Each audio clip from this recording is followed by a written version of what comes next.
ہم ایک چھوٹی سی سنگل خبر کا لگا دیتے تھے نا، سنگل کالم خبر، اس پر ایک قیامت برپا ہوتی تھی. یہ کیا دفاتر میں ہلا گلا کہ جی یہ خبر آ گئی ہے. اور میں آج دیکھتا ہوں تو میڈیا تو بہت زیادہ آ گیا. آپ کو دیکھا نا، اس کے بعد ایک تسلسل ہے اس کا کہ 2002 میں آ کے پاکستان میں جو ہے الیکٹرانک میڈیا آ گیا.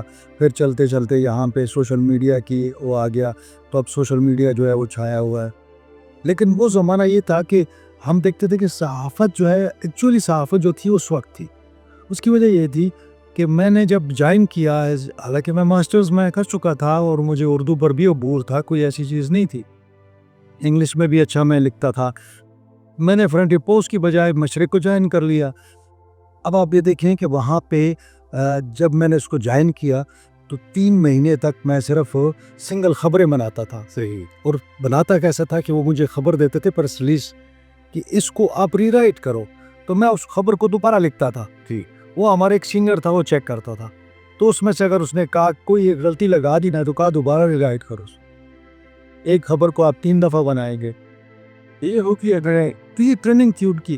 اچھا، پھر اس کے بعد انہوں نے کہا اب اس کی ہیڈ لائن بنانا شروع کرو.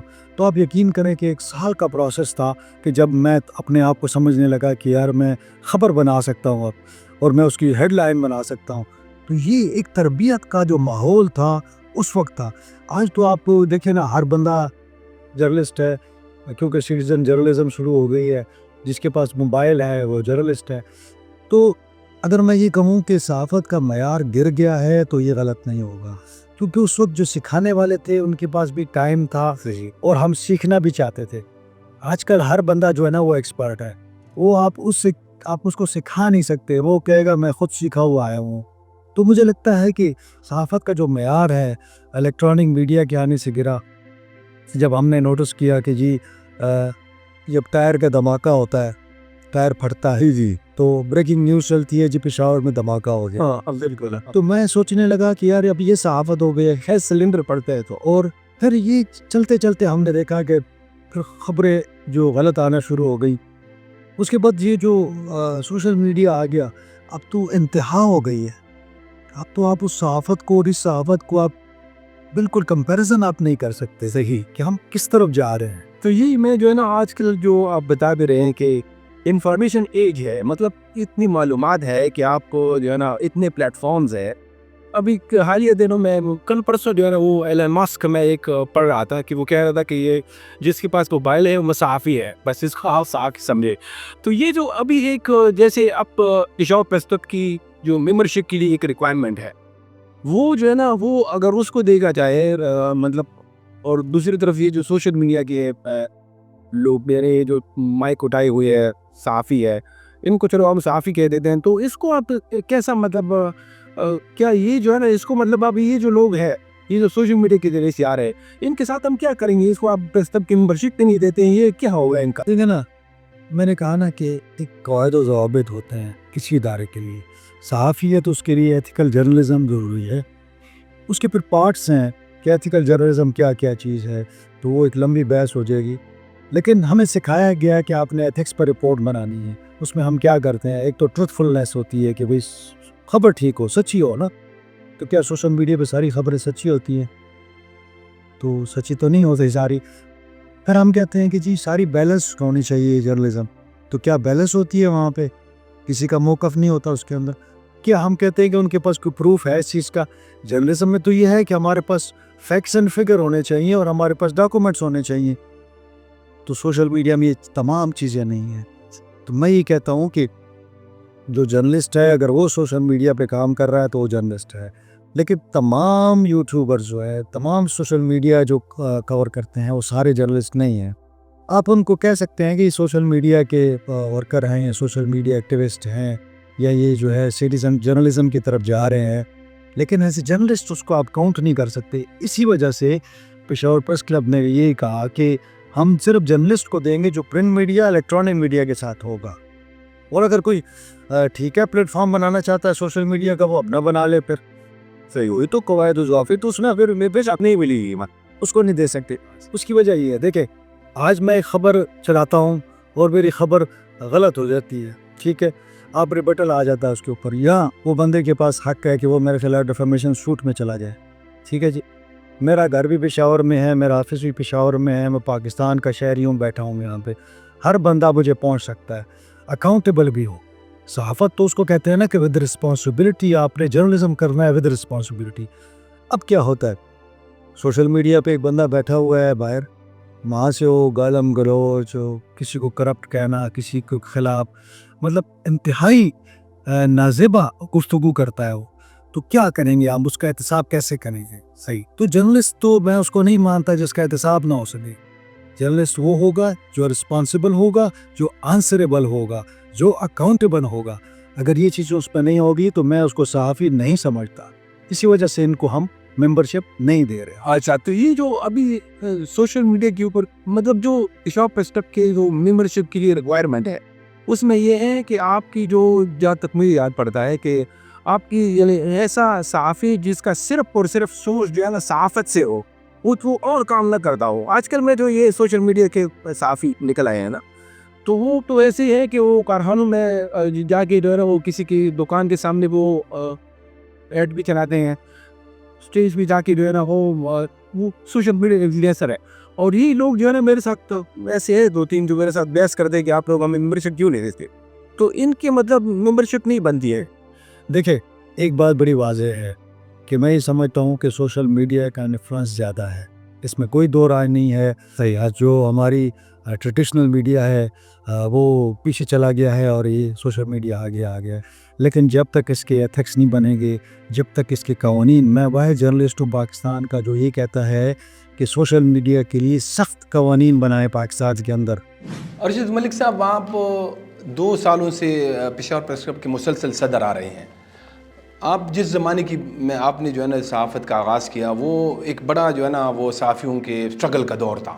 یعنی پی ایف یو جے 1950 میں بنی, پھر وہ پی ایف یو جے جو ہے نا ایک کی تنظیم تھی پورے پاکستان میں. تو ماشاء اللہ اور بہت ساری تحریکوں میں اس نے بڑھ چڑھ کر حصہ لیا سیاستدانوں کے ساتھ, ڈکٹیٹرشپ کے خلاف.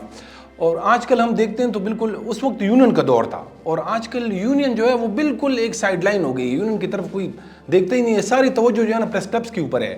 یہ کیا وجہ ہے؟ اس میں 2 باتیں ہیں. ایک تو میں یہ سمجھتا ہوں کہ اگر ہم خیبر یونین آف جرنلسٹ کی بات کرتے ہیں اور پی ایف یو جے, 2 الگ الگ وہ ہیں. چونکہ پی ایف یو جے جو ہے پاکستان کی سطح پر ہے اور کے ایچ یو جے پشاور کی سطح پر ہے. پہلے تو یہ ہوا کہ 2013 میں پی ایف یو جے تقسیم ہو گئی, کیونکہ یہ عہدوں کی ایسی بیماری ہے کہ یہ لوگوں کو اور جو گروپس ہوتے ہیں ان کو توڑ دیتی ہے. ہر شخص یہ چاہتا ہے کہ میں صدر بن جاؤں, اور کچھ بھی ہو لیکن میں صدر بن جاؤں. اس وجہ سے پی ایف یو جے آج 3-4 دڑوں میں تقسیم ہو چکی ہے, تو وہ تو وہاں پہ ختم ہو گئی. بالکل. پھر کے ایچ یو جے جو خیبر یونین آف جرنلسٹ ہے, بڑی متحرک, فعال اور ایکٹیو ہماری ایک تنظیم تھی. مجھے یاد ہے جب میں 2011 میں اس کا صدر بنا اور میں 2-3 سال اس کا صدر رہا, تو اس وقت اگر آپ کو یاد ہو تو یہ بڑی تنظیم ایکٹیو تھی. ہم نے یہاں ویج بورڈ نافذ کیا 7واں, ہم نے یہاں مالکان سے 2 کروڑ روپیہ لے کے دیا اپنے ورکرز کو. میں نے پہلی مرتبہ پاکستان میں بلکہ دنیا میں صحافتی تنظیموں میں پشاور کے اندر اپنے جتنے بھی ہمارے صحافی تھے ان کو فیملی سمیت میڈیکل انشورنس کی فیسلٹی دی, جو کہ ہم نے جوبلی انشورنس کے ساتھ ایک ایگریمنٹ کیا. اور 3 سال مسلسل لوگ جو ہے نا پرائیویٹ ہاسپٹل سے علاج کرواتے رہے. یعنی 2011 کی آپ دیکھ لیں, اور حکومت پاکستان جو ہے وہ 2000 آ کے یہ عمران خان صاحب کے دور میں یہ انہوں نے ایک کارڈ شروع کیا, اور نواز شریف صاحب نے بھی تھوڑا سا, تو ہم نے اس سے 10 سال پہلے کر دیا تھا. اس کے بعد ہم نے یہاں پہ میگزین نکالا خیبر, وہ یہاں پہ چھپتا تھا جس میں مسائل آتے تھے, جہاں پہ انٹرویوز آتے تھے. اس زمانے میں چونکہ یہ براڈ کاسٹ اور یہ چیزیں نہیں تھیں, تو یہ کہ میگزین تھا ہمارا, تو وہ میگزین چلتا تھا. تو ساتھ ساتھ اس زمانے میں جتنے کام آج پریس کلب کر رہا ہے, یعنی میڈیکل کیمپ لگانا, ایجوکیشن میں کام کرنا, وہ سارے کام جو تھے وہ یونین کیا کرتی تھی, کیونکہ یونین سپریم باڈی تھی. اس وقت پریس کلب کو محدود کیا گیا تھا کہ پریس کلب صرف پریس کلب کے اندر وہ جو انٹرٹینمنٹ ہوگی یا وہاں پہ جو بھی فیسلٹیز ہیں کھانے پینے کی وہ ہو گئیں, یا انڈور کوئی بھی ہو, وہ اس تک محدود تھا. اور مالکان کے ساتھ جا کے لڑائی جھگڑے کرنا, ان سے حقوق کے لیے بات کرنا, تو وہ صرف یونین کرتی تھی. لیکن بدقسمتی یہ رہی کہ اس کے بعد ہمیں کوئی ایسی لیڈرشپ نہیں ملی جو کہ یونین کو فعال کرتی. آج یہ حال ہو گیا کہ یونین بالکل آپ کو نام بھی لوگوں کو پتہ نہیں کہ یونین کیا ہے. تو سارا یہ پریس کلب نے لے لیا ہے نا. تو اچھا یہ الزام یہ میں یہ کہتا ہوں نا کہ اگر یونین جب میں نے چھوڑی تھی اگر اس کے بعد یونین کو اسی طرح رکھا جاتا تو آج یونین ٹاپ پہ ہوتی. پریس کلب اس وقت ڈاؤن ہو گیا تھا. اس کے بعد یہ ہوا کہ اب میں یہ پھر بات کروں کہ لیڈرشپ پہ ڈپینڈ کرتا ہے. اچھا آپ کے ملک کا کوئی لیڈر اچھا آ جائے, دنیا میں بھی آپ دیکھیں گے آپ کا کوئی ادارہ بھی ہو, آپ کا گھر بھی ہو, اس کے اندر بھی لیڈرشپ کا سارا رول ہوتا ہے, چاہے والدہ ہو یا والد ہو, وہ اس کو لیڈ کر رہے ہوتے ہیں. تو ڈپینڈ کرتا ہے کہ آپ کی لیڈرشپ کس طرح, اس کا ویژن کیا ہے. مرکزی سطح پہ تو ہم سارے پاکستان جو ہے نا PFJ تقسیم ہے, لیکن یہاں پہ ہم نے خیبر یونیورسٹی جو ہے نا اس کو ایک جوڑا ہوا ہے, اس کو یہ ایک پازیٹیو رکھا ہوا ہے. یہ ہمیں بڑی کریڈٹ ہے. لیکن ایک الزام لگتا ہے ہمارے اوپر کہ پریس کلبس کے اندر پیسے آ گئے ہیں. صحافی جو ہے وہ اسی وجہ سے اس طرف بہت زیادہ توجہ دیتے ہیں کہ پیسے آ گئے ہیں. اور ابھی آپ جو ہے نا کہہ رہے تھے کہ آپ نے 2 سالوں میں 16 کروڑ روپے دیے ہیں, تو یہ تو بہت بڑی رقم ہے ملک صاحب. دیکھیں ایک بات تو ہے کہ جب آپ ایک ایسوسیشن بناتے ہیں, جی, یعنی اگر آپ نے کوئی یونین بنا لی یا پریس کلب بنا لیا تو اس کا مقصد کیا ہوتا ہے. اب پریس کلب کا آئین آپ پڑھیں تو اس کے اندر لکھا ہوا ہے کہ آپ اپنے ممبران کی ویلفیئر کریں گے. ویلفیئر ایک بہت بڑا لفظ ہے. اب ویلفیئر میں کیا ہے کہ اگر میرے ممبران ایسے ہیں جو کہ افورڈ نہیں کر سکتے, ان کی تنخواہیں کم ہیں, یا بے روزگار ہو گیا ہے, یا معذور ہو گیا ہے, یا فوت ہو گیا ہے, تو کیا ایسوسیشن کا فرض کیا ہوگا پھر. ایسوسیشن مطلب یہ ہوتا ہے کہ آپ کچھ لوگ مل کے ایک مائنڈ سیٹ کے ساتھ, وہ ہم خیال لوگ ہوتے ہیں, تو ہم خیال لوگ ہیں, ہم پھر الیکشن کروا دیتے ہیں کہ کوئی لیڈرشپ آ جائے تاکہ وہ کام کرے جا کے. تو جب ہم نے یہ دیکھا کہ یار یہ ادھر انڈسٹری کے حالات بڑے خراب ہیں, جی, تقریباً اگر میں کہوں کہ 550 لوگ ہیں, 300 بے روزگار ہیں, ٹھیک ہو گیا, بہت بڑھیا, بالکل. 200 جو ہیں وہ لو پیڈ ہیں. آپ کے یہاں پشاور میں اگر میں یہ کہوں کہ 1 لاکھ سے اوپر آپ کے ہوں گے کوئی 10-15 لوگ, باقی سارے نیچے ہوں گے. جی, تنخواہ کی بات میں کر رہا ہوں. تو مجھے یہ بتائیں کہ 10-15 چھوڑ کے یہ 500 لوگوں کو, تو کیا یہ پریس کلب کی ذمہ داری ہے ان لوگوں کو مطلب پیسے دینا؟ ہاں, اب یہ بات 2 چیزیں آ گئی. جی, یہ ذمہ داری ہر بندے کی اپنی ہے, لیکن جب وہ کسی ایسوسیشن میں آتا ہے, مثال کے طور پر میں کہتا ہوں آپ کا گھر ہے, آپ کا بیٹا ہے, وہ بے روزگار ہو گیا, تو والد کیا کرے گا؟ اس کو دے گا پیسے نا کہ یار یہ آپ کھانے پینے کے خرچے کے, باہر جانے کے, گاڑی یہ آگے پیچھے فیسلٹیز آپ دیں گے. اسی طرح جب پریس کلب کا ممبر ہوگا تو ذمہ داری پریس کلب پہ آ جائے گی کہ یار آپ کا یہ بندہ ہے, اس کا بجلی کا بل نہیں ہے, اس کے پاس پیسے ہی کٹ رہی ہے, تو یہ کیا کرے گا پھر؟ یہ کہے گا, اس کا ایک طریقہ یہ تھا کہ آپ انڈیویجول کو دینا شروع کر دیں. آپ انڈیویجول کہیں کہ یار اس کے جو غریب ہے اس کو آپ دے دیں. ہم نے کہا کہ ایسے کیوں کرتے ہیں کہ یونیفارم بنا دیتے ہیں. یعنی مثال کے طور پر ہم نے رمضان پیکیج جو بڑے عرصے سے چل رہا تھا, ہم نے کہا کہ ہم سامان نہیں دیں گے, جی, ہم پیسے دے دیتے ہیں. اگر اس کو گھی لینا ہے, آٹا لینا ہے, چینی لینی ہے, کوئی میڈیسن لینی ہے, وہ پیسے لے لے. ہم نے 30,000 روپیہ اس کو دے دیا کہ آپ جاؤ اپنی فیملی کے لیے لے لو. اب اس میں کوئی غلط بات نہیں ہے. پھر جب عید الاضحیٰ آتی ہے تو ہم محسوس کرتے ہیں کہ یار سارے خوش ہیں, لوگ خوش ہیں, کیونکہ کوئی بزنس کر رہا ہے, کوئی جاب کر رہا ہے, ان کی تنخواہیں بڑی اچھی ہیں, وہ قربانی کے لیے بکرے لے جا رہے ہیں, کوئی کیا کر رہا ہے, کوئی کیا. ہمارے صحافی جو ہیں وہ غریب بڑے مرجائے ہوئے کہ جی ہمارے پاس تو پیسے نہیں ہیں کھانے کے, تو ہم قربانی کہاں سے کریں گے. تو ہم نے کہا چلو ہمارے پاس پیسے ہیں, ہم نے ویلفیئر پہ لگانے ہیں, تو یہ پیسے ہم آپ کو دے دیتے ہیں 50,000 روپیہ, ٹھیک, تاکہ آپ اپنے لیے کوئی جا کے, یار بچے ہیں آپ کے, بچے بھی تو سوچیں گے نا, یہ تو ہم نے ان کو دے دیا. ٹھیک ہے ملک صاحب, لیکن یہ 300 لوگ ہیں, یہ جو ہے نا, اب ایک تو یہ ہے کہ اب ایک بندے کو اگر اب سال میں پورے جو ہے نا, یہ اگر آپ اس کا یہ رمضان پیکیج کا اور جو عید الاضحیٰ پیکیج آپ یہ ملاتے ہیں 1-1.5 لاکھ روپے بنتے ہیں, تو یہ تو ہر ممبر کو اگر ملتے ہیں تو وہ تو جو بے روزگار ہے وہ تو کوئی کام وغیرہ نہیں کرے گا, بس اس کو پیسے مل رہے ہیں. ہاں, تو یہ اس کا کچھ کرنا ہے. اب اس کا دیکھیں نا, میں نے ایک بندے کو ابھی 60,000 روپے دیے, 60,000 میں نے سارے کو دیے. تو میں نے اسے کہا کہ یار یہ 60,000 آپ لے لو. تو آپ یقین کریں اس نے مجھے کہا کہ سر 60,000 تو میں نے کبھی نہیں لیے. یعنی زندگی میں اس نے 60,000 کبھی تنخواہ نہیں لی. بالکل. آپ اس سے اندازہ لگا ایک لیں. ٹائم پہ اور وہ ہمارا مطلب ہمارا ممبر ہے, ہمارے ساتھ بیٹھتا ہے, کھاتا پیتا ہے, ہم اکٹھے گھومتے پھرتے ہیں, لیکن اس نے 60,000 نہیں دیکھے کبھی. صحیح. تو پھر اس نے کیا کیا, جی. اس نے کیا کیا اس 60,000 کا. وہ میں اگلے دن اسے پوچھا تو اس نے ایک موبائل مجھے دکھایا. انہوں نے کہا سر میں نے یہ موبائل لیا ہے. تو میں نے کہا کہ یہ موبائل تو آئی فون ہے. تو اس نے کہا سر یہ آئی فون ہے لیکن اس میں سم کام نہیں کرتی. اچھا. لیکن یہ بغیر سم کے ہے. تو میں نے کتنے کا لیا ہے؟ اس نے کہا جی 5,000 کا. میں نے کہا 5,000 کا موبائل تو پاکستان میں عام نہیں ملتا, تو یہ آئی فون کیسے آپ نے لے لیا؟ اس نے کہا سر 60 آپ نے دیے تھے, 5 میں نے ڈال کے 65,000 کا یہ فون میں نے لے لیا ہے. اس نے کہا سر میں ادھر کام کرتا ہوں نا, جتنی ویڈیوز میں بناتا ہوں تو وہ میں اب اس پہ یہ ویڈیو بناؤں گا, اور ایسی ویڈیو بنتی ہیں اس کی. یار آپ یقین کریں کہ وہ ایسا موبائل, میں نے کہا کہ ارے تو بڑا زبردست اس کی آپ ویڈیوز دیکھ لیں. تو مجھے شوق ہوا, میں نے کہا. تو یہ جو بندہ تھوڑا سا سمجھتا ہے نا ان چیزوں کو, کسی نے اپنے لیے مائک خرید لیا ہے, کسی نے اپنے لیے جا کے سٹینڈز خرید لیا ہے, کچھ نہ کچھ وہ بے روزگار اسی میں طرف پریس کلب کو جو ہے نا تھوڑا سا اس طرف غور کرنا چاہیے کہ ان لوگوں کو جو ہے نا وہ میں آپ کو بتاتا ہوں کہ ہم کیا کریں. وہ میں بتاتا ہوں آپ ان کو کٹس وغیرہ دیکھیں, دیں. ان کو ہم نے ان کو کٹس بھی ان کے پاس تقریباً ہیں, ان کو لیپ ٹاپ بھی ہم نے دیے, ان کو موٹر سائیکلیں بھی دی. ماضی میں ہم چلتے ہوئے آ رہے ہیں نا, کچھ نہ کچھ. لیکن ہمارا فوکس کیا ہے؟ میں کیا چاہتا ہوں؟ میں یہ چاہتا ہوں کہ میں ان کو 1 مین آرمی بنا دوں. آپ کو پتہ ہے کہ میں بھی تو اس صحافت سے آیا ہوں نا جو کہ نیوز پیپر کی صحافت تھی, اخبارات کی صحافت تھی. آج میں اپنا ولاگ خود بناتا ہوں. جی. میں اس کا تھم نیل خود بناتا ہوں, اس کو لوڈ میں, اس کی ایڈیٹنگ میں کرتا ہوں, اس کے اندر میں ویژول ڈالتا ہوں, میں ہر چیز میں خود کرتا ہوں.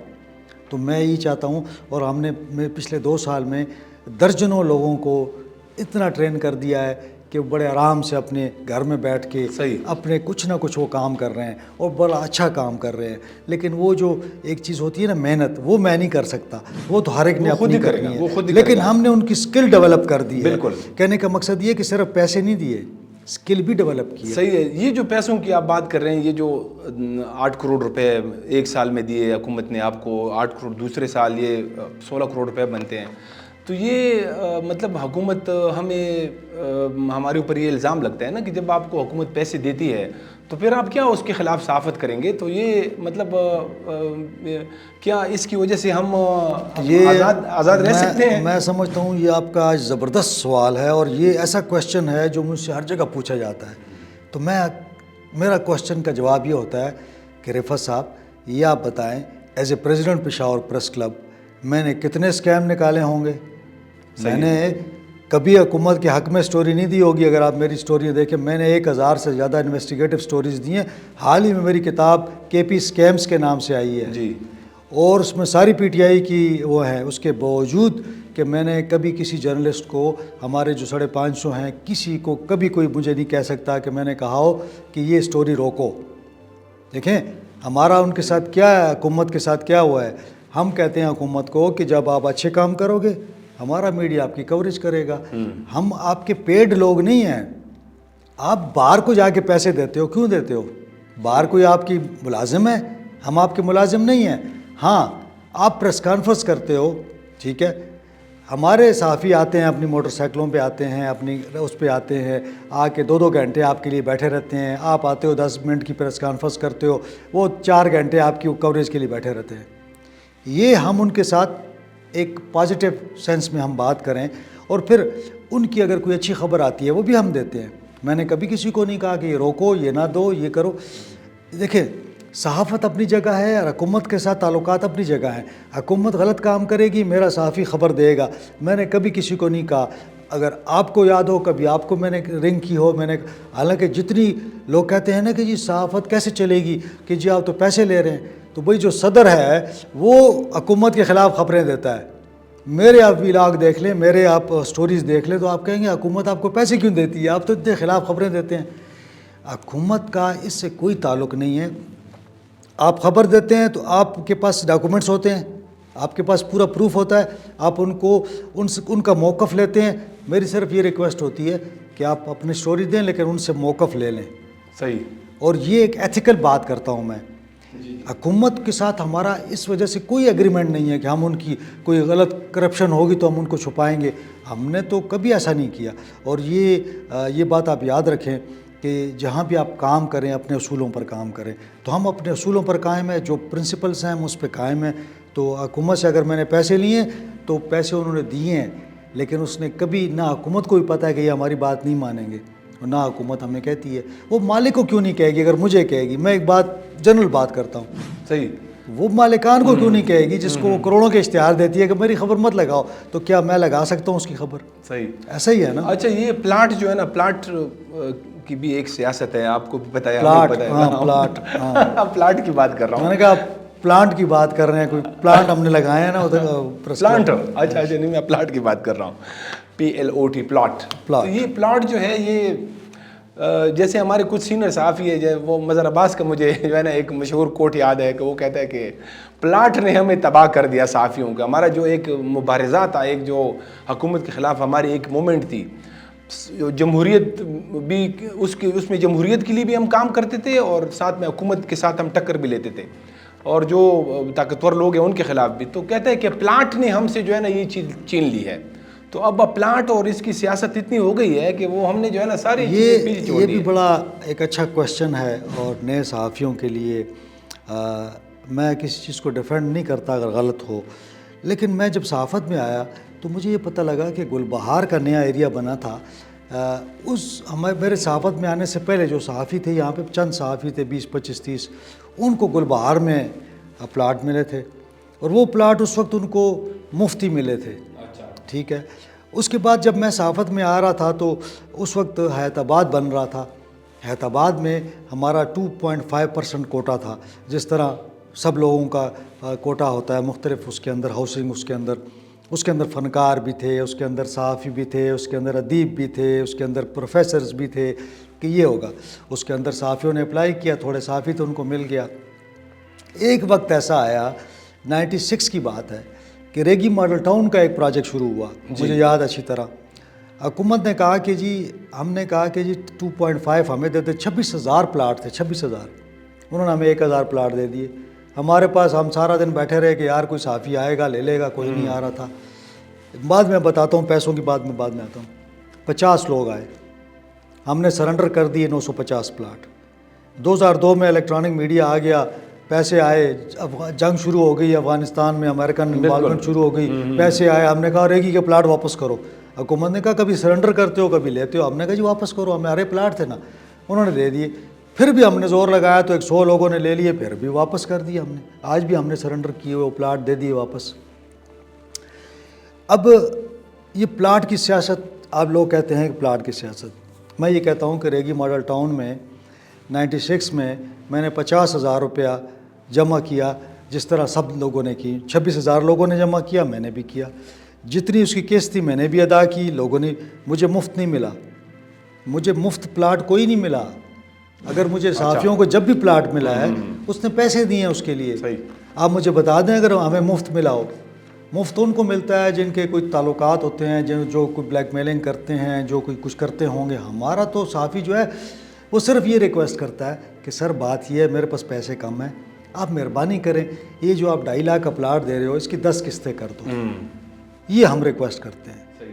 اس کے علاوہ ہمیں, آپ مجھے بتا دیں, دورانی میڈیا کالونی ہے, اس میں آپ نے پیسے دیے ہیں, آپ کا بھی پلاٹ ہے اس میں, آپ نے پیسے دیے ہیں اس کے اندر. جی بالکل دیے. ریگی ماڈل ٹاؤن میں مجھے پلاٹ ملا 96 میں نے پیسے دیے. ٹھیک ہے, صحیح. نیو پشاور ویلی ابھی آ رہی ہے, 1 لاکھ پلاٹ ہیں. 1 لاکھ پلاٹ میں اگر ہمیں 500 مل گئے ہیں تو باقی 95,000 تو لوگوں کو مل گئے نا جی. جتنے لوگ پیسے دیں گے اتنے ہم بھی دیں گے. صرف ہم انہیں یہ کہتے ہیں کہ چونکہ ہم سفید پوش لوگ ہیں, ہمارے پاس اتنے پیسے نہیں ہیں, ایک تو مہربانی کرو ہمارا کوٹا جو اگر میڈیا کے لیے آپ نے, یہ آج کا کوٹا نہیں ہے, یہ تو کب کا بنا ہوا ہے نا کے پی کے اندر, جو ہم ثقافت اس کے حوالے سے ہم اس میں آتے ہیں تو اس کے اندر ہمیں دیتے ہیں, ہم پورے پیسے دیتے ہیں. آپ مجھے بتا دیں اگر مفت ملا ہے تو حکومت لے لیں ہم سے. صرف ہم یہ ریکویسٹ کر دیتے ہیں قسطیں بڑھا دیں. تو میرا خیال میں اب یہ میری وہ پورا کلیئر ہو گیا ہوگا لوگوں کے لیے کہ ہم کوئی پلاٹ مفت نہیں لیتے. جہاں کوئی نئی سوسائٹی آتی ہے ہم بھی اسی طرح اپلائی کرتے ہیں. آپ کو یاد ہو PHA کے پلاٹ آئے پشاور, یہ جو پختونخوا ہاؤسنگ والے, اس کے اندر بھی ہمارا کوٹا ہے. تو وہ جب آتے ہیں 1000 پلاٹ آتا ہے تو اس کے اندر ہمیں وہ 20 پلاٹ کہہ دیتے ہیں, تو ہم اپلائی کرتے ہیں, اس میں سے ہمارے چند لوگوں کے نکل آتے ہیں, باقی رہ جاتے ہیں. تو وہ بھی قرآن اندازی ہوتی ہے اس کے اندر. اب یہاں پہ ہمیں مثال کے طور پر اس زمانے میں 300-350 پلاٹ تھے, 300-350 لوگوں کو مل جائے, پیسے دیے لوگوں نے, قسطیں دیتے رہے, بڑی مشکل سے قسطیں دیتے ہیں. تو ایسی کوئی سپریم کورٹ کا جج پلاٹ لیتا ہے, سپریم کورٹ کا جج پلاٹ لیتا ہے, آرمی کے افسر پلاٹ لیتے ہیں, پیسے دیتے ہوں گے نا, ججز پلاٹ لے لیتے ہیں, بیوروکریٹس پلاٹ لیتے ہیں, پیسے دیتے ہیں, ان کا بھی ایک قانون کے اندر آیا ہوا ہے, ہم بھی اسی طرح آئے ہوئے ہیں. ٹھیک, تو ہمارے کافی سارے سوالات جو ہے نا وہ اس کی پر ہوئے, تو اصل میں زیادہ تر تو ان لوگوں کو سوٹ کرتا ہے جو صحافی ہے, لیکن یہ خیر بہرحال چونکہ آپ بڑا کنسرن ہے اس کے ساتھ, تو کچھ ہم جو ناظرین ہیں ہم نے خود اپنے اوپر بھی تنقید کی کہ جو ہم کر رہے ہیں. اچھا, یہ اب بڑا سمپل سا ایک سوال ہے, سمپل نہیں ہے لیکن کئی سوالات اس کے یعنی کئی اس کے جوابات ہو سکتے ہیں. تو آپ یہ بتائیں کہ پاکستان کے اندر صحافت کتنی آزاد ہے؟ میرے خیال میں کہ اگر ہم یہ کہیں کہ آزاد ہے تو یہ غلط ہوگا. آزادی ہماری اس تک ہے جہاں تک ہم یہ سمجھتے ہیں کہ ہم وہاں تک جا سکتے ہیں. صحیح.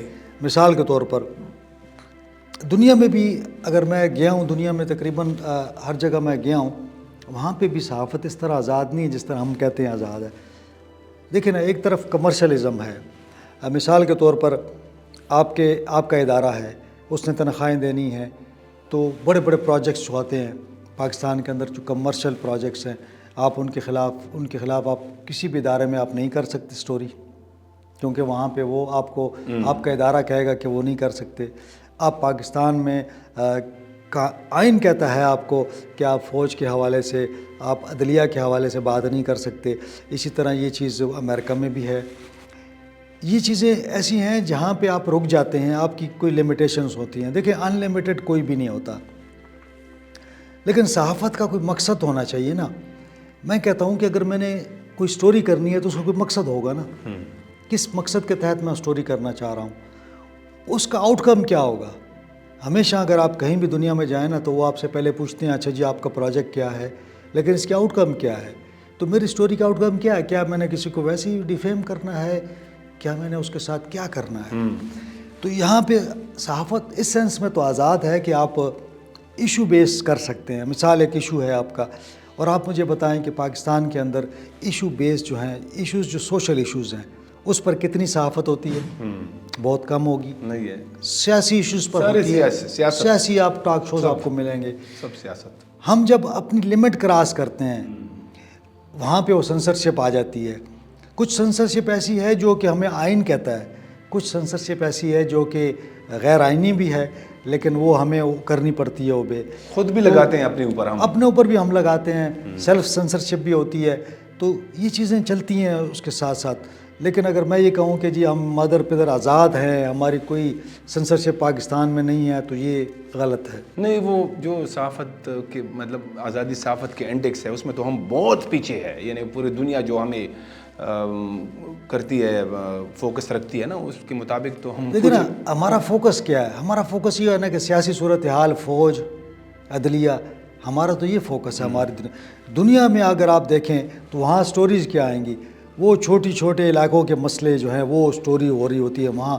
چونکہ جرنلزم ایسا ہو گیا ہے وہاں پہ کہ لوکل میڈیا ہو گیا ہے, یعنی لوکل چینلز ہو گئے ہیں. جس طرح ہمارے یہاں یوٹیوب کے چینلز ہو گئے ہیں, وہاں پہ وہ چینلز فوکس کرتے ہیں, اخبارات فوکس کرتے ہیں کاؤنٹی کے اندر کے معاملات کو. ہم جاتے ہیں تو ہر صحافی اٹھتا ہے تو فوج کے اوپر جا کے تنقید کر لیتا ہے. تو ہمارا وہ بالکل چینج ہے, یہاں پہ کلچر ہی ہمارا چینج ہے. ٹھیک ہے. یہ جو موجودہ صورتحال ہے صحافت کی کہ جیسے ریڈیو ختم ہو گیا, اخبارات تقریباً ختم ہو گئے ہیں, آپ اس کو کوئی ورت نہیں رہی, ٹی وی چینل جو ہے وہ بھی سوشل میڈیا کے آنے سے ان کی جو امپورٹنس ہے وہ بھی رفتہ رفتہ جو ہے نا کم ہو رہی ہے. تو آپ کو آنے والا دن جو وقت ہے وہ کیا لگ رہا ہے کہ یہ ٹی وی چینلز بھی ختم ہو جائیں گے سارے, مطلب سوشل میڈیا پہ؟ دیکھیں, جب ہم آئے تھے نا تو اس زمانے میں تو خبر جو تھی نا بائی ہینڈ بھی لوگ لاتے تھے اور فیکس کر دیتے تھے زیادہ تر. بعد میں آتے آتے دنیا چینج ہوتی گئی, اور کس طرح یہ واٹس ایپ گروپوں میں اور کس طرح خبریں آج کل آتی ہیں, تو اب تو صورتحال ہی چینج ہو گئی ہے. لیکن میرا ایک میں اکثر یہ جو اسٹوڈنٹس ہیں ان کو کہتا ہوں کہ دیکھیں صحافت جو ہے نا, یہ اگر آپ کہیں کہ اخبار ختم ہو جائے گا تو نہیں ہوگا, کیونکہ آپ کے دنیا بھر کے اخبارات ہیں, آپ کے پوری دنیا میں ہیں. آپ انگلینڈ چلے جائیں, امریکہ چلے جائیں, چاہیے تو پہلے وہاں ختم ہو جائیں, ختم تو نہیں ہوئے. کم ہو جائیں گے. لیکن کیا ایک اخبار جو ہے وہ ڈیجیٹل سائٹ پہ ہے, یعنی اس کی ویب سائٹ ہے, اس کی ویب سائٹ کتنے لوگ کھول رہے ہیں, صحیح, اس پہ کلکس ہو رہے ہیں. ایک کلک کا مطلب یہ ہے کہ ایک بندے نے اخبار خریدا ہے, ایک کلک کا یہ مطلب ہے. اور آپ کو پتہ ہے آج کل تو اخبارات بھی دنیا میں ایسا ہو گیا کہ آپ کو اس کی سبسکرپشن لینی پڑتی ہے. آپ پیسے دیں گے تو اخبار کھولیں گے. ایک وقت آئے گا پاکستان کے اندر یہ بھی کہ جو اخبار ہم فزیکلی لے کے آتے ہیں وہ نہیں ہوگا, آپ کو ویب سائٹ پہ جانا ہوگا, وہاں پیسے دینے ہوں گے. لیکن ڈپینڈ کرے گا کہ خبر کے اوپر آپ کی کیا بریکنگ نیوز ہے. اگر آپ نے سوشل میڈیا پہ چلا دیا کہ جی آج روزنامہ جنگ میں یہ خبر آنے والی ہے کل, تو ساری دنیا اس کو کھول رہی ہوگی کل, اور آپ نے پیسے لگا دیے 30 روپے, تو کتنے کلکس ہوں گے. تو اس لیے ہمیں وقت کے ساتھ ساتھ چینج ہونا پڑے گا. اخبارات ختم نہیں ہوں گے, ٹی وی چینلز ختم نہیں ہوں گے, بزنس کم ہوگا, سوشل میڈیا کا بزنس زیادہ ہوگا, سوشل میڈیا پہ لوگ زیادہ آئیں گے, یہاں پہ زیادہ لوگوں کو چیزیں ویرائٹی ملے گی, اور زیادہ وقت جو ہے لوگ سوشل میڈیا پہ گزار رہے ہیں. زیادہ لوگ جو ہے موبائل کے ساتھ اٹیچ ہیں. ٹی وی اٹھا کے میں ساتھ نہیں لے جا سکتا. اب ٹی وی بھی میرا موبائل کے اندر ہے, لیکن میں ٹی وی سارا دن نہیں دیکھ سکتا. مجھے پتہ ہے کہ میرا ڈرامہ اتنے بجے آنا ہے, میرا ٹی وی میں نے خبریں سننی ہیں, تو میں اس کو آن کرتا ہوں, میں سن لیتا ہوں. تو سارا کچھ آپ کے موبائل میں آ رہا ہے. تو وہ سلسلہ چینج ہو رہا ہے. لیکن ساتھ ساتھ جو ہمارا ٹریڈیشنل میڈیا ہے اس کو بھی اب چینج ہونا پڑے گا, اس کو بھی اس طرف جانا پڑے گا. اور ہم دیکھ رہے ہیں کہ انہوں نے ساتھ ساتھ اس چیز کو اڈاپٹ کر لیا ہے کہ وہ ڈیجیٹل سائٹ پہ چلے گئے ہیں, پوڈ کاسٹ پہ چلے گئے ہیں. وہ لوگ, ان کو احساس ہو رہا ہے کہ ہمیں ادھر بھی جانا ہے. تو یہ مقابلہ ہوگا, آپ نے کوئی فرنٹ چھوڑنا نہیں ہے خالی کہ آپ اخبار بند کر کے آج ادھر آ جائیں گے. اس کی اہمیت ادھر رہے گی اپنی, تھوڑی بہت جتنی ہے وہ رہے گی. بس اب ہمارے پاس ٹائم بھی کم ہے. ایک دو سوالات جو خیبر پختونخوا کے کچھ ایشوز ہے, جیسے سیکیورٹی کی صورتحال بہت زیادہ جو ہے نا وہ گمبھیر ہوتی جا رہی ہے. جو صوبائی حکومت ہے وہ کوئی ذمہ داری لینے کے لیے تیار نہیں ہے. وہ آپریشن ابھی 2-3 دن پہلے اسمبلی میں ایک قرارداد بھی آئی کہ یہاں پہ کوئی آپریشن نہیں ہونا چاہیے. پھر اس پر آپ کی ایک سٹوری آئی تھی کہ وہ اس پہ کچھ جو سیکیورٹی ذرائع ہے انہوں نے بڑی جو ہے نا وہ ناراضگی کا اظہار کیا ہے کہ یہ تو اس کا فائدہ جو ہے نا دہشت گردوں کو ہوگا. تو یہ جو جس طرح مطلب صوبائی حکومت اور ہماری فوج یہ ایک پیج پہ نہیں ہے, تو اس کا نقصان تو الٹیمیٹلی لوگوں کو پہنچ رہا ہے نا. بالکل آپ نے صحیح کہا. دیکھیں ہماری پالیسیاں جو ہے نا ہمیشہ سے ون مین اس کی رہی ہیں. ہم نے کبھی سوچا نہیں ہے کہ ہماری پالیسی جو ہے ہم ایک مشاورت سے حل کر لیں, بنائیں اس کو, یا ہم نے یہ کبھی نہیں سوچا کہ فیوچر میں کیا ہوگا. ہم صرف سوچتے ہیں کہ آج میں نے کیا کرنا ہے. آپ کو یاد ہوگا ہم کہتے تھے افغانستان میں اگر طالبان آ جائیں گے تو پاکستان سیف ہو جائے گا. جی, طالبان امریکہ چلا گیا, طالبان آ گئے, تو کیا پاکستان سیف ہو گیا؟ نہیں ہوا. طالبان آ گئے, ہم نے کہا کہ ٹی ٹی پی جو تحریک طالبان پاکستان ہے وہ کنٹرول ہو جائے گی, ختم ہو جائے گی. اب مجھے بتائیں نا, میں اکثر یہ پوچھتا ہوں کہ جب آپ نے 40-50 ہزار 1 لاکھ 2 لاکھ لوگوں کو ٹرین کر دیا ہے, اس کو مجاہدین آپ نے بنا دیا ہے, جب تک وہ زندہ رہیں گے وہ مجاہد ہی رہے گا. وہ اس کو اور کوئی کام نہیں آئے گا, نہ وہ پوڈ کاسٹ کرے گا, پھر کیا کرے گا وہ. آج کل تو خیر وہ چور جو ڈاکو ہیں وہ بھی پوڈ کاسٹ کرتے ہیں. لیکن میں یہ کہتا ہوں کہ دیکھیں وہ جو لوگ آپ نے ٹرین کیے تھے افغانستان میں, جب یہاں پہ تحریک طالبان افغانستان آئی, انہوں نے جیلوں سے جو پکڑے ہوئے تھے وہ بھی رہا کر دیے. پاکستان سے بات چیت کی ٹی ٹی پی نے, پاکستان نے بھی رہا کر دیے. موسٹ وانٹڈ لوگوں کو رہا کیا. جنرل فیض صاحب آئے, انہوں نے کہا جی بس میں جا رہا ہوں اور میں چائے کی کپ کے اوپر سارا مسئلہ حل کر کے آتا ہوں. وہ چلے گئے وہاں پہ, واپس آئے تو انہوں نے جناب یہاں پہ طالبان کو لے آئے ساتھ. آتے آتے یہاں پہ 40-50 ہزار, اس وقت 50 ہزار کے قریب فگر ہیں جو کہ خیبر پختونخوا میں تحریک طالبان کے لوگ موجود ہیں. اب مجھے بتائیں 50 ہزار کا آپ کیا بندوبست کریں گے؟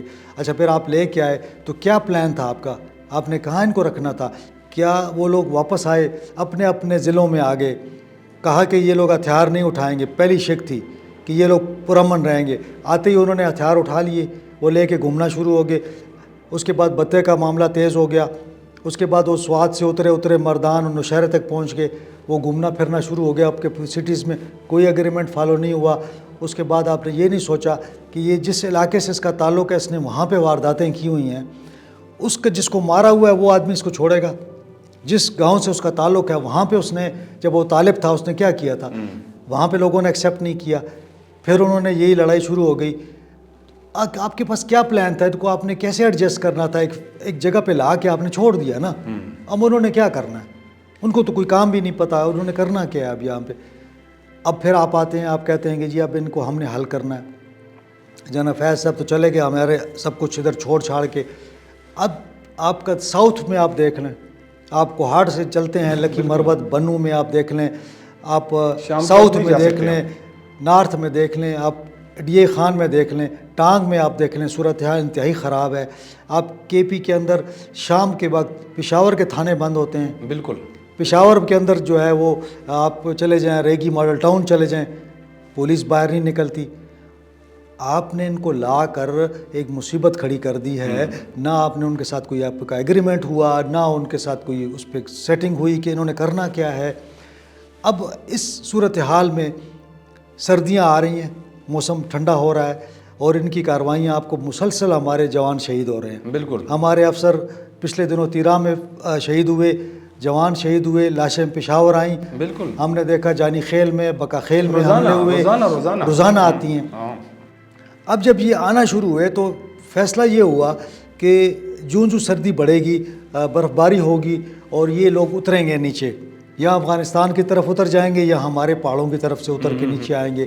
تو یہ ایک اچھا موقع ہوگا کہ ہم ان کے خلاف کارروائی کریں اور ان کو ہم گھیر لیں اور پھر ان کو اریسٹ کریں یا جو بھی ان کے ساتھ کارروائی کرنی ہے. اچھا, یہاں پہ آپ کی سیاسی حکومت کہتی ہے کہ جی اسمبلی میں وہ قرارداد لے آتا ہے, بالکل خیبر کا ایک بندہ لے آتا ہے, ایک بنو سے لے آتا ہے کہ بھئی آپ کارروائی نہ کریں. وہ بھئی آپ کیا چاہتے ہیں, بات چیت پہ وہ آپ کے ساتھ مانتے نہیں ہیں, وہ بات چیت مانتے نہیں ہیں. وہ کہتے ہیں کہ جی بات چیت ہم تب مانیں گے جب آپ فاٹا کا پرانا وہ بحال کر دیں گے, اسلامی وہاں پہ قوانین نافذ کر دیں گے, عسکری وہ آ جائیں گے. ہمیں یہ جو ہے نا پی ٹی آئی کا یہ موقف ہے کہ جو پچھلے 20 سالوں میں آپریشن ہوئے ہیں اس کا کوئی آؤٹ کم نہیں نکلا ہے نا, مطلب یہ سوائے غضب کے علاوہ. یہ بات بھی میں آپ کی مانتا ہوں. مجھے بتائیں کہ پچھلے 20 سالوں سے کتنے ایگریمنٹس ہوئے ہیں, شکئی سے شروع ہو جائیں, بالکل کتنے ایگریمنٹس ہوئے ہیں. میں نے ایک سٹوری اس پہ کی تھی, 16-17 ٹائم میری ایک سٹوری اس پہ پڑھی ہوئی کیا گیا 16-17 ٹائم. میں نے ایک سٹوری کی تھی جس پہ میں نے ڈیٹیل دی تھی کہ یہ سٹوری کہ بھئی اس سال یہ معاہدہ ہوتا ہے, یہ معاہدہ پھر کیسے ٹوٹتا ہے معاہدہ. میں نے پوری ایک ڈیٹیل دی ہوئی ہے, آپ اس کو بھی پڑھ لیں. میں یہ نہیں کہتا کہ بات چیت اور آپریشن یہ سائملٹینیس ایک کام ہوگا. آپ کارروائی کریں گے, اگر کوئی مانتا ہے اس کو اریسٹ کریں گے اور آپ لے جائیں گے. یہ آپ ایسا نہیں کریں گے کہ ہاں جی ایگریمنٹ ہو گیا جی آپ جو دل چاہے آپ کریں, ایسا نہیں ہوگا. کوئی بھی دنیا کی ریاست جو ہے نا کسی کو ریاست کے اندر ریاست بنانے نہیں دے گی. آپ کو یہ کرنا ہے کہ آپ کو طالبان سے آپ بات چیت کرتے ہیں کہ بھئی سرنڈر کرو, فرسٹ نو کوئی ادر آپشن نہیں. آپ انہیں کہ سرنڈر کرو, اسلحہ چھوڑو اور اریسٹ. اگر وہ نہیں کرتے ہیں آپ نے ان کے ساتھ آپریشن کرنا ہے. اچھا ملک صاحب, یہ جو خطے کے حالات تبدیل ہو رہے ہیں کہ جس میں مطلب ایسے شدت پسند تنظیمیں جو ہے نا ان کو حکومتیں مل رہی ہے, ریجیم چینج ہو رہے ہیں, تو یہ جو ہمارا خطہ ہے ادھر بھی جو ہے نا اس طرح کی باتیں اب ہو رہی ہے کہ اگلے مطلب 8, 10, 15 یا 20 سالوں میں یہ خطہ بھی جو ہے نا ایسے مطلب شدت پسندوں کے ہاتھوں میں چلا جائے گا. آپ کیا کہتے ہیں؟ دیکھیں ہر ملک کی ڈیفرنٹ وہ ہے. اگر میں افغانستان کو شام کے ساتھ کمپیئر کریں تو اب افغانستان میں اس وقت سب سے بڑا خطرہ جو ہے IS کا آ چکا ہے, اور طالبان کی اور ان کی آپس میں لڑائی چل رہی ہے.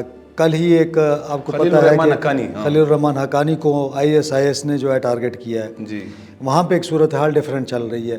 شام کے اندر اگر ہم دیکھتے ہیں نا تو وہاں پہ امریکن, روس اور ان کی ایک پراکسی وار چل رہی تھی, ایران اس میں شامل تھا.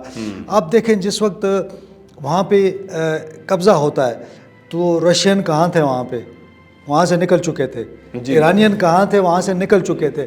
اس کا مطلب یہ ہے کہ کوئی سائڈ پہ کوئی ایگریمنٹ ہوا تھا جس میں امریکہ اور رشین جو تھے یہ انہوں نے ایک فیصلہ کیا کہ ہم شام کو فی الحال ہم خالی کر دیتے ہیں. شام کے اندر دیکھیں نا صورتحال دنیا میں عجیب صورتحال ہے. ہم کہتے ہیں نا جمہوریت, کئی ملکوں میں آپ مڈل ایسٹ میں آپ دیکھتے ہیں جتنے بھی وہاں پہ یہ چلی ہیں یہ مختلف تحریکیں, اس کے اندر وہ 50 سال کی ایک ڈائنیسٹی جو ہے نا اس کو چینج کیا, بادشاہت کو انہوں نے ختم کیا وہاں پہ. تو یہ ایک لوگوں کے اندر وہ پیدا ہو جاتا ہے کہ ایک بندہ آیا, اس کا باپ 50 سال, وہ 50 سال, وہ ایک چیز چلتی ہے وہاں پہ, اور پھر کچھ ملک اس کے اندر انوالو ہو جاتے ہیں, وہ وہاں پہ ایک وہ چلتا رہتا ہے. پھر امریکن انوالومنٹ وہاں پہ کافی زیادہ ہے, تو جو سپورٹ ان کو آ رہی ہے. جو بات شدت پسندوں کی ہے نا وہ دو قسم کی ہیں. ایک تو میں دیکھتا ہوں نا کہ یہ ایک مذہبی جو ایک وہ ہے کہ مثال کے طور پر پاکستان کے اندر آپ دیکھتے ہیں تو کسی بندے کو یا کسی لوگوں کو اٹریکٹ کرنے کے لیے آپ کے پاس کیا ہوا ہے؟ ایک مذہبی کارڈ ہے، سیکنڈ آپ کے پاس امریکن کارڈ ہوتا ہے کہ امریکہ کے خلاف آپ کوئی بات کر دیتے ہیں. مذہبی کارڈ میں دیکھیں نا آپ کھڑے ہو جاتے ہیں، کہتے ہیں جی اس نے بلاسفیمی لا میں آپ کسی کو کیا چارج کرتے ہیں، لوگ کھڑے ہو جاتے ہیں اور ایک تحریک شروع ہو جاتی ہے. ہم نے دیکھا پاکستان کے اندر تحریکیں چلی ہیں. تو اینٹی امریکنزم مذہبی اگر آپ نے کوئی چیز اٹھا لی اس پہ آپ بڑی تحریک چلا سکتے ہیں.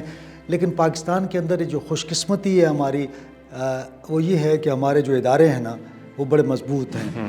تو ہم مڈل ایسٹ کی طرح ہماری ریاست جو ہے اور ریاست کے اندر جو ہمارے ادارے ہیں، فوج کا ادارہ جسے ہم کہہ سکتے ہیں کہ وہ بڑا مضبوط ہے. اگر آج تک کھڑے ہوئے ہیں، جبکہ میں کہہ رہا ہوں کہ پاکستان کے اندر 40-50 ہزار آپ کو تو صرف یہ ٹیررسٹ نظر آ رہے ہیں. اس کے علاوہ مذہبی شدت پسندی جو ہے پاکستان میں بہت زیادہ ہے. اور میں 2011 میں جب امریکہ میں تھا تو میں نے یہ بات کی تھی کہ we are facing the not the terrorism جو تھی وہ علیحدہ چیز ہے کہ ٹیررزم ہے، یو کین کل ٹیررسٹ، آپ اس کو کل کر سکتے ہیں، لیکن جو مائنڈ سیٹ ہوتا ہے نا ایکسٹریمزم کا، اس کو آپ نہیں بدل سکتے. یہ آپ کے ذہن کے اندر ہوتا ہے. تو ایکسٹریمسٹ جو مائنڈ سیٹ ہے وہ پاکستان میں بڑھتا جا رہا ہے. اس کی بہت ساری وجوہات ہیں، اس پہ علیحدہ پروگرام ہو سکتا ہے. لیکن جو شدت پسند تنظیمیں ہیں اس کو آپ کنٹرول اسی طرح کر سکتے ہیں کہ آپ کی جو سیاسی لیڈرشپ ہے، سیاسی جو آپ کی پارٹیاں ہیں اس کو آپ مضبوط کر دیں تاکہ وہ اتنی مضبوط ہو جائیں کہ وہ لوگوں کا جو پرسیپشن ہے وہ اس طرف چلا جائے، وہ اس طرف نہ جائے کہ یار یہ شدت پسند کیا کہہ رہا ہے. اور آپ کے جو ایشوز ہیں اس پر ایک علیحدہ ہو سکتا ہے اس پہ پروگرام. لیکن میرا یہ خیال ہے کہ پاکستان ابھی ان حالات میں نہیں ہے کہ جن حالات میں افغانستان تھا، لیبیا، سیریا، وہاں پہ ہم مصر کو مختلف ملکوں کو ہم دیکھتے ہیں جو وہاں پہ ہوا، تو وہ پاکستان میں ابھی امکانات نہیں ہیں ایسے. جناب ارشد عزیز ملک صاحب، آپ کا بہت بہت شکریہ، آپ نے ہمیں وقت دیا. ناظرین، اس کے ساتھ ہی اس پوڈ کاسٹ کا اب اختتام ہوتا ہے. اجازت دیجیے، خدا حافظ.